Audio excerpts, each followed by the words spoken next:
Assalamualaikum warahmatullahi wabarakatuh. Shalom, salam sejahtera bagi kita semua. Om Swastiastu, Namo Buddhaya, salam kebajikan. Selamat datang teman-teman di Lini Podcast. Hari ini kita ditemani oleh Bapak Komando Tarigan SP mengenai Pilkada 2024 di Kabupaten Karo. Jadi Bapak Komando Tarigan adalah salah satu calon wakil bupati Kabupaten Karo periode 2024-2029. Jadi hari ini kita akan lebih mengenal lagi bagaimana sosok salah satu calon Bupati Karo, yaitu Bapak Komando Tarigan. Karena zaman sekarang ini pemilih yang kita harapkan untuk memilih pemimpin itu adalah pemilih-pemilih cerdas, terutama di Kabupaten Karo. Jadi salah satu syarat untuk menjadi pemilih cerdas itu adalah dengan cara mengenali sosok-sosok pemimpin yang akan dipilih. Hari ini pemilihan Bupati Kabupaten Karo. Oke, langsung saja kita akan mendengarkan bagaimana sebenarnya latar belakang dari Bapak Komando Tarigan ini di dalam sisi kekeluargaan, asal usulnya, di mana dibesarkan, kemudian pengalaman-pengalaman yang akan diceritakan Bapak Komando Tarigan. Silakan Bapak Komando. Ya, terima kasih. Nama lengkap saya Komando Tarigan Reginti Tempu Silangit. Jadi saya dilahirkan di Kabanjari tahun 1973. Jadi saya dibesarkan di Jalan Sakti. Semasa kecil saya dilahirkan dari keluarga seniman. Jadi bapak saya memang seorang montir, jadi seorang bengkel. Jadi saya mulai dari kecil itu sudah ikut dengan orang tua bekerja sebagai montir. Itu maka semenjak saya SD, pakaian saya itu warnanya hampir putih kuning ya, karena bercampur dengan poli. Jadi saat itu memang saya banyak diejek oleh teman-teman, karena memang sekalian rumah, sekalian montir. Pakaian SD saya itu sudah kayak seperti kuning, meskipun dia putih tapi udah bercampur. Di Jalan Sakti saya jarang sekali bermain-main dengan. Kemudian sesudah tamat SD tahun 1986 saya SMP di SMP Negeri 1 Kabanjari yang saat hari ini di depan kantor Bupati. Sesudah SMA saya bercita-cita memang melanjutkan perkuliahan di Bandung. Jadi saat itu tahun 92 saya berangkat ke Bandung untuk tes di Unpad, ya, Universitas Pajajaran. Tetapi nasib belum memihak kepada kita. Saat itu saya belum dapat. Pada saat itu juga saya menemui teman, ya, teman yang pekerjaannya supir. Pada saat itu saya mau ikut dengan dia. Suatu ketika mobilnya itu rusak. Saya perbaiki karena memang latar belakang saya juga montir. Saya perbaiki mobil itu bisa, ternyata bagus. Mulai daripada itu berita itu menyebar di antara teman-teman bahwa saya itu bisa memperbaiki mobil. Nah, jadi banyak sekali teman-teman yang mobilnya rusak di sana diperbaiki, rusak di sana diperbaiki. Itu sebabnya maka tahun 92 itu saya sebagai supir di Kota Bandung, ada 6 tahun saya di sana. 96 saya meneruskan pekerjaan supir. Jadi di sini saya dari 96 sampai 2004 supir sedan taksira. 97 saya berumah tangga. Di dalam saya berumah tangga memang kehidupan sangat sulit ya. Karena memang saya sebagai supir, ibu di dalam rumah tangga juga saat hari itu belum mempunyai pekerjaan yang tetap. Jadi dia juga sering ikut arwon ya, arwon. Jadi kalau itu buruh tani Pak? Ya, arwon itu buruh tani. Jadi karena di gereja kita, ya di gereja kita itu di gereja GPDI BTSD itu banyak jemaat kita yang punya ladang. Jadi itu kita sering dipanggil. Ibu sering dipanggil. Jadi saya memang tetap sebagai supir. Tahun 2004 itu saya alih profesi. Pada saat itu saya memutuskan untuk bekerja di salon ya, sebagai merangkai bunga orang mau nikah itu, pelaminan itu saya rangkai. Oh, kamu dekorasinya gitu? Ya, dekorasinya. Itu ada 4 tahun saya dekorasi di Kabanjari. Salah satunya itu salon abadi yang saat ini belum lama meninggal ya. Salon Polo, Ya. Salon Pusat Indah, dan beberapa kita menjadi pendekor, ya, baik di Jambu, baik di gereja. Jadi itu usaha yang saya lakukan. 2005 kami membentuk suatu asosiasi masyarakat jeruk Indonesia, yang pada saat itu ini adalah suatu berubah jadi koperasi masyarakat jeruk Indonesia yang pada saat itu pada zamannya itu besar ya. Jadi pada kesempatan ini juga saya mengucapkan terima kasih ya kepada Bapak Insinyur Usaha Bangun Barus yang sebagai mentor saya pada saat itu, dan sekarang juga beliau ada dan saya anggap sebagai senior saya yang paling saya hormati. Dan yang kedua memang kami ada juga Bang Karni Ginting, ada lagi Berlin Temit yang sudah almarhum, ada lagi Pak Girsang yang sudah almarhum. Ya, di situ kami membangun suatu koperasi.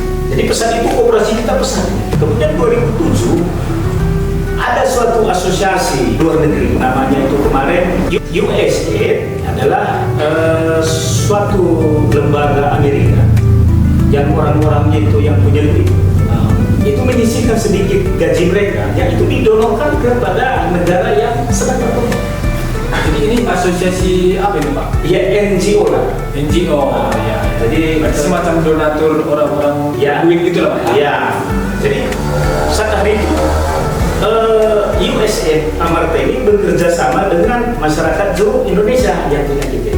Oh, melalui asosiasi yang Bapak bangun tadi. Iya, ya kebetulan manajernya pada saat itu orang Karo, harga inti, dana itu dikucurkan ke Karo. Jadi saat hari itu kita 2007 itu mensepakati suatu kerjasama di bidang pertanian. Jadi pada saat itu kita sepakati untuk membina petani-petani yang ada di Kabupaten Karo. 2012 itu kita capai kemarin itu 120 desa yang ada di Kabupaten. Banyak desa-desa di Sugihan itu awal-awal desa Sugihan, desa Tanjung Barus, desa Kalibaru, desa Nanglau, banyak. Itu totalnya 120 ya lebih kurang lah 121 atau 122 desa. Dengan total petani yang sudah kita latih itu lebih kurang 10.000. Wow, 10.000 petani yang sudah kita 10.000 petani masyarakat Kabupaten Karo. ya, yaitu yang sudah kita bina. Tahun 2008 saya diangkat menjadi konsultan di USF ini. Ya. Jadi konsultan. Jadi konsultan di USF ini. Ya. Nah, karena tahun 2007 pertama itu saya sebagai kurir, ya, artinya kita buat pelatihan, kita buat pelatihan di beberapa desa. Saya sebagai ya supir, sebagai mengakomodasi keperluan pelatihan itu. Ya, berarti penghubung gitu Pak. Ya, jadi penghubung. Tapi yang uniknya begini, setiap kita adakan pelatihan, saya itu mendengar. Kalau mendengar sebagai kurir juga kita mendengar apa yang kita dengar itu setiap hari saya cermat. Malam saya catat. Nah itu maka suatu ketika dibuat pelatihan di Gunung Raya, masyarakat itu udah kumpul pada saat itu. Ya, sudah. Tapi pembicaranya nggak datang. Jadi pimpinan bilang, ya, beginilah Pak Tarigan, Kamaja yang menjadi pembicara. Saya terkejut. Kenapa tidak? Kita kan sebagai kurir. Iya, mengikuti. Tapi pada saat itu, malah jadi narasumber. iya, jadi narasumber. Jadi pada saat itu saya memberanikan diri untuk berbicara. Ternyata audiensnya itu bisa menerima. Jadi saat itu juga pimpinan memutuskan, ya udahlah kalau kamu bisa, ya udahlah kita bagi jadi 2 tim, kamu masuk ke tim yang ini. Wah, itu bentuk apresiasi yang satu Itu dengan Bapak. apresiasi pada saat itu. Karena memang pada saat itu mungkin Bapak menyampaikannya dengan berkualitas juga Pak ya. Ya, berkualitas. Mulai saat itu gaji saya dirubah. Jadi udah dirubah menjadi pada saat itu 500.000 per 2 jam. Per 2 jam. Ya, Oh. yang sebelumnya itu hanya 1 juta per bulan. 1 juta per bulan ya. Ya, yang ini dibagi 2 tapi per 2 jam. Per 2 jam. Oh. Jadi saat itu kan sudah dimasukkan ke tim. Jadi mulai dari saat itu saya bisa memberi waktu, 2 pikiran apa yang ada pada saya untuk mengembangkan pelatihan ini. Ada kejadian unik pada saat itu. Jadi sesudah saya diangkat jadi salah satu pembicara di satu tim, Ya. kemudian honornya dikasih itu 500.000 per 2 jam. Pada saat itu saya bawa anak-anak ke makan. Ayo kita makan, merayakan. Artinya mereka belum tahu itu. Iya, belum tahu kabarnya. Belum tahu kabarnya. Terus saya bilang, apa yang kalian suka minta. Jadi ibu juga, mukanya udah merah. Terkejut. Uangnya dari mana dia beli? Jangan merampok Pak ya. Ya, jangan mungkin ya ada sesuatu lah. Tapi saya bilang hari ini apa yang kalian suka minta. Nah, jadi dengan mereka curiga juga, ya mereka minta. Kemudian saya ceritakan memang apa yang terjadi. Dan pada saat hari itu memang saya anak-anak juga beserta dengan istri bersyukur kepada Tuhan karena apa yang Tuhan kerjakan itu mengangkat keberadaan kami, mengangkat keberadaan saya juga itu lebih mulia. Jadi mulai saat itu tahun kedua saya diangkat jadi pimpinan di USN yang diberi fasilitas mobil, yang diberi fasilitas untuk bepergian ke sana kemari, itu tidak pernah saya bayangkan. Yang tidak diduga-duga. Yang tidak diduga-duga. Ada suatu pengalaman yang unik juga. Itu kemarin di Papua Barat kami diundang jadi pembicara, yang ada dari IPB, ada dari USU, ada saya. Jadi pada saat mereka memberi pelatihan, masyarakat tidak terlalu respon karena berasal dari akademisi. Jadi seperti kuliahan. Jadi masyarakat yang dibawa mungkin tidak terlalu respon. Pada saat bagian saya itu respon semua. Oh, lebih respect gitu lah. Lebih respect. Jadi pada saat itu narasumber yang dari IPB itu menanya, oh Bapak alumni mana? Waduh, saya belum Pak, saya masih SMA. Waduh, nggak mungkin Pak. Nah, itu yang mendorong saya 2008 itu saya masuk ke perguruan tinggi. Itu motivasi. Itu motivasinya. Jadi 2008 saya kuliah. Pada saat itu saya kuliah di Universitas Karo. Buka. Nah, 2012 ijazahnya politik. Jadi itu ada masa transisi. Oh, karena perpindahan antara kampus UKA menjadi kampus koalisi. Iya. 2013 saya bangun satu perusahaan ya, yang namanya Asap Aron Sukses Adi Persada. 2013 itu kami bangun dengan 5 orang ya, termasuk Bang almarhum ya, Bang Joshua Tarigan. Saya orang yang paling saya hormati ya. Kemudian Nova Surya Tarigan, ada Dekon Ginting dari Naglawan, ada Junius Karustali. Dalam kami membangun usaha ini terjadi letusan gunung lagi 2013 yang mengakibatkan semua lahan di lingkaran Sinarung itu kena dampak. Kemudian orang-orang yang terlibat bekerja di Asap ini pindah semua ke kantor kita yang ada di Jalan Sakti. Jalan Sakti. Ya, Berjaya. Jadi kita kantor kita sempat juga menampung 84 kakak pengungsi selama 1 tahun. Mulai 2013 itu. 2013 sampai 2014. Jadi aktivitas kantor itu betul-betul lumpuh sama sekali. Karena bayangin aja, 84 kakak yang kita tampung itu di dalam pemikiran kita paling maksimal 1 bulan lah ya, kan bencana ini ya mungkin 1 bulan sudah selesai. Hitung-hitung kita 1 bulan membantu dari sisi kemanusiaan ya. Ternyata itu bulan kedua juga, bulan ketiga juga, hingga 1 tahun. Jadi banyak sekali memang dari sisi kerugian di pihak pusat kita, tetapi perasaan puas ini yang sangat mendalam ini tercipta di dalam kita. Karena dari sisi kemanusiaannya kita bisa membantu pengungsi-pengungsi. Itu pengungsi yang ada di kantor kita itu ada dari Welas Tepu, ada dari Gunung Kinayat, dan ada dari Kuta Tengah sebagian. Jadi itu maka 2012 2015 terjun ke politik. Kami mengusung satu calon, Bang Ramon Bangun. Di situ mulai mempelajari bagaimana di perpolitikan. 2019 saya maju sebagai calon legislatif di Dapil 2. Tuhan belum mengizinkan. 2024 juga saya ulangi lagi. Itu pun belum berhasil. Jadi pertemuan dengan Pak Jenderal GBB dan mensepakati bulan 8 itu memutuskan untuk maju bersama-sama. Oke, tapi sebelum ke situ Ya. Pak, sebelum jauh kita ke dalam itu kan. Tadi Bapak udah ceritakan bagaimana kehidupan Bapak sejak dibesarkan di mana. Kemudian kami penasaran bagaimana sebenarnya di sisi kerohaniannya. Cerita uniknya juga ini Pak. Cerita uniknya yang menginspirasi masyarakat banyak. Saya memang dibesarkan dari keluarga Pantekosta. Jadi dari sekolah minggu itu saya aktif sekali. Saya sempat jadi ketua pemuda remaja. Saya pengurus pelayanan pemuda remaja Pantekosta. Ya. Itu saya 2 periode di sana, dari 10 tahun. Kemudian saya 2 periode di Pekabaran Diji. Jadi banyak desa-desa yang kita kunjungi, yang kita injili. Nah, ini juga saya ikut andil, ikut berperan di dalam. Dan sekarang saya di Komisi Pelpro, jadi pelayanan pengusaha dan profesi Pantekosta. Ini lingkupannya agak sedikit luas, Sumbace. Sekarang Pak. Sekarang, jadi saya sebagai bendahara Pelpro saat hari ini.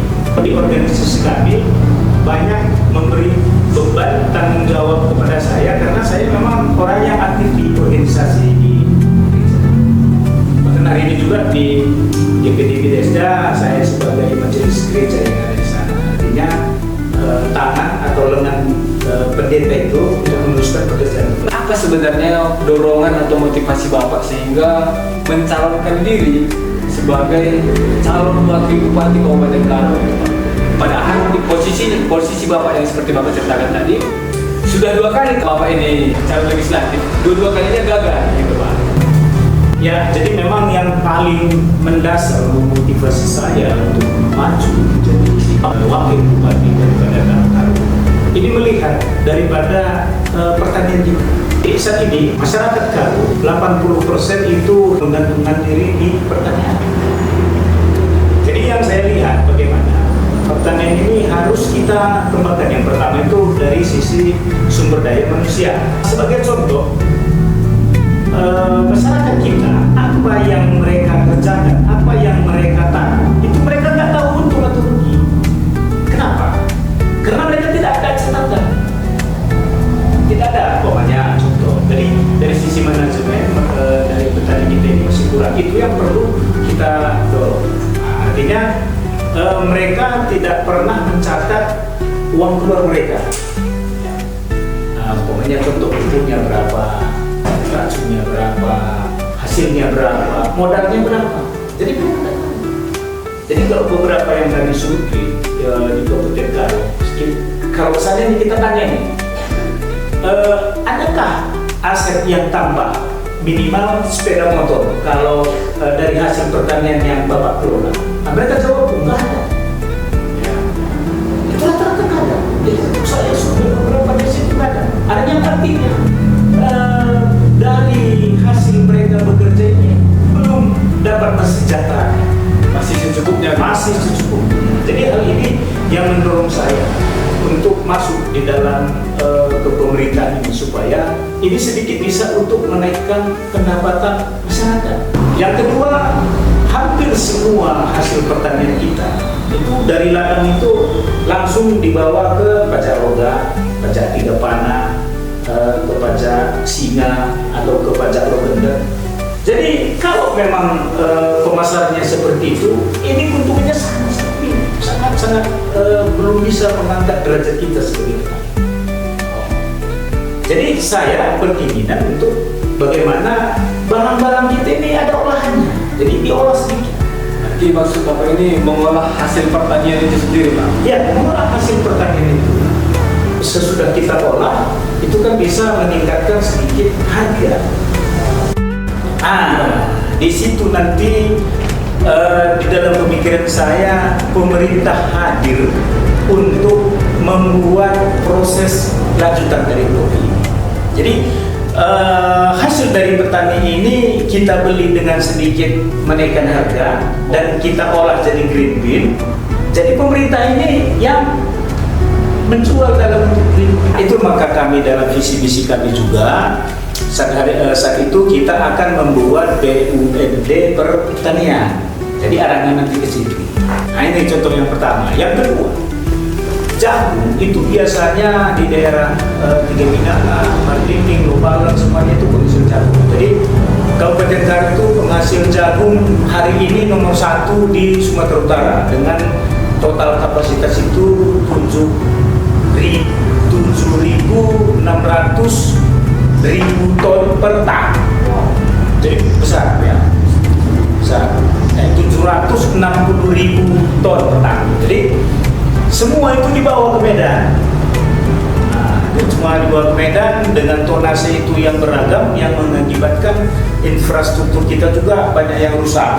Jadi di Medan itu diolah, baik dia jadi pakan ternak, baik dalam tepung, kemudian dikembalikan ke kita yang sudah diolah tadi. Oh, di situ letak kelemahan kita. Iya, jadi pemikiran saya kenapa tidak diolah? Kalau kita penghasil jagung terbesar, jadi toh kita kan sesudah kita olah toh kita bisa jual ke daerah Barat, Cibalung, ke Aceh. Yang artinya PAD kita itu bisa naik. Kesejahteraan petani juga jagung juga bisa naik. Terima kasih Pak. Kalau begitu sedikit banyaknya mungkin pendengar sudah bisa menilai sebenarnya bagaimana latar belakang dari sosok-sosok orang Bapak Komando Tarigan, calon wakil bupati Kabupaten Karo. Pesan ini Pak, untuk teman-teman ataupun keluarga-keluarga kita sebagai pemilih cerdas. Kalau pemilih itu tidak mengenal sosok-sosoknya, kemudian dia memilih, aku pikir itu nggak bisa disebut sebagai pemilih cerdas. Jadi apa nih pesan-pesan Bapak untuk pemilih-pemilih cerdas ini Pak?